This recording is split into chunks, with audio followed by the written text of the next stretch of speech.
So for the first artist I wanted to talk about in part one, it was Catherine de Blob.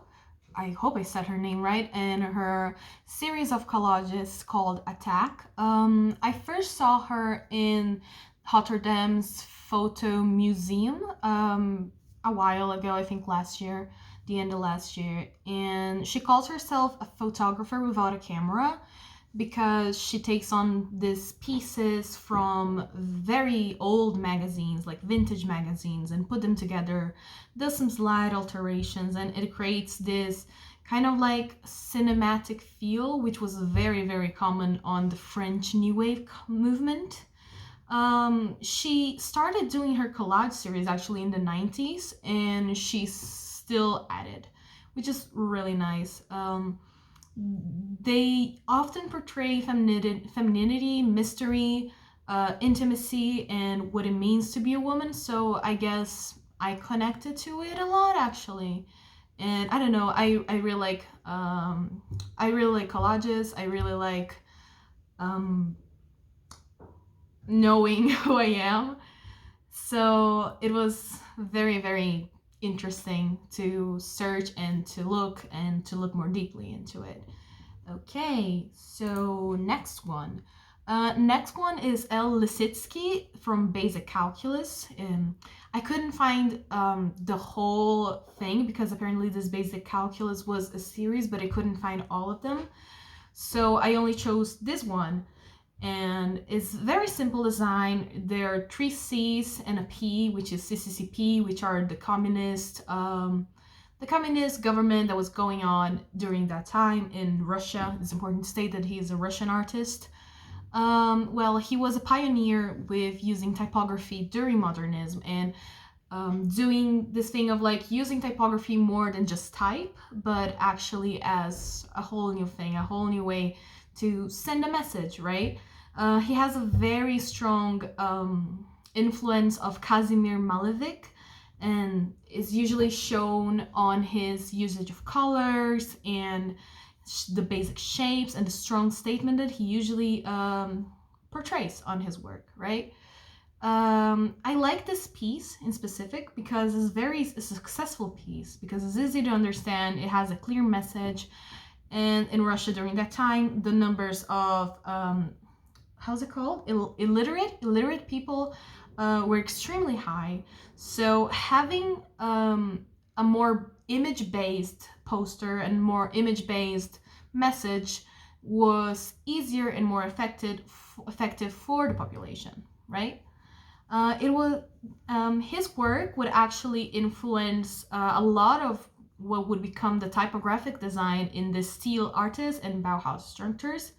So he was actually a very, very important person for the usage of typography. And I'm curious about that because I try to work more with typography myself, although I'm not really good at it, but I'm trying my best.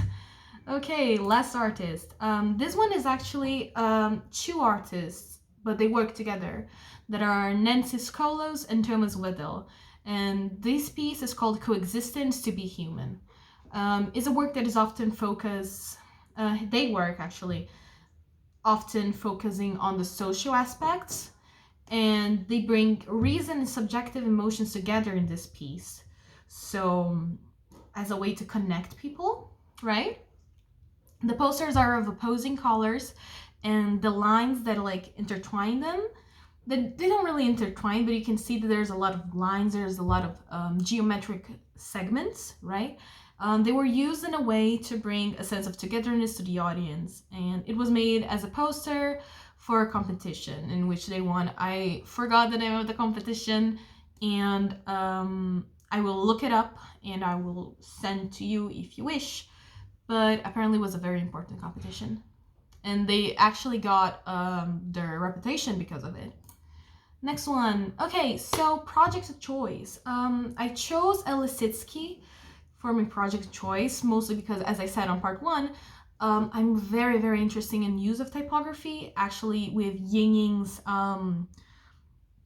project of the typography room. I guess I got a little bit closer to typography, but unfortunately it wasn't exactly as what I was expecting from it. Like, my work wasn't what I was expecting, you know, like I think I could have done better, but it is a matter of practice. Anyway, so his usage of typography and colors are simple and effective, and it really interests me. And although I like to decorate things, I wish to be more simple, because I think that's a more effective way to spread a message, and graphic design is all about sending a message to your viewer. Anyway, yeah, that's basically it from him, and I don't know, maybe one day I can be as good as he is with typography. So for the last part, now we're in part 3, is my artist choice. Artist of choice, I chose Catherine de Blauer, and I don't like, ever since I saw her in the museum, saw her work in the museum, I got really interesting because I felt a connection with her. So I am looking more deeply into her, and what she was and what she is was very interesting. She was born in Rons, Belgium. She had a troubled childhood, and she studied fashion and also painting on the Royal Academy in Antwerp, but she dropped out. But it was on the academy that she discovered this thing with typography, with the collages. And she actually started doing her collages there. And then when she realized, oh, this isn't for me, I want to do collages, she just dropped out and continued doing her collages in other works and stuff like that. She says that she often wants to focus on more intimate pieces when she's doing the collages, so she doesn't take the whole picture. She usually cuts out a small piece, so it's a hand, a lock of hair, or a small, or her lip, an eye, you know, and then she works on it, by it, you know. Let me see. Yeah, she, as I said on part 1, I believe, she uses her collages as a way of therapy, and she also uses as a way to see how much she's grown on being an artist. She scans through her images quickly when she wants to look for a new collage or something. So she has this bunch of old magazines that she gets from like vintage shops and stuff like that. She scans through it and she chooses the image that catches her attention the most, right? So she takes it and she creates it by instinct, what she's feeling. And she likes doing the collages because it inserts more feeling into her work, and she likes it because she can see her collage and see her story and see her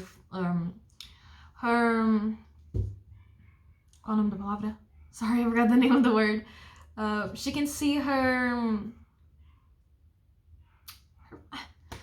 herself as a third person, right? So she sees her collages to see herself, but she doesn't see it as herself, she sees it as a viewer. So it's kind of like the collages are an autobiography for her in the third person. Not sure if I made myself clear, but it's very interesting.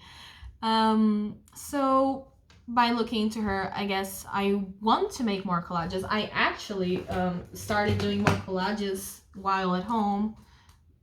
This is one of my sketchbooks I did. Sorry, I shouldn't be showing this. I did some collages anyway. Yeah, and I think I want to insert more feeling into my work, but I have this difficulty that when I insert feeling to the word, it's too obvious, and I don't want that. I want it to be subtle, just like she does it. And yeah, that's it for my epic graphic design thingy. So thank you for watching. I'm really sorry this took more than it should have. I completely forgot that it was going to be a video. My life has been hectic. Anyway, thank you. Stay healthy and hope to see you again soon. Bye!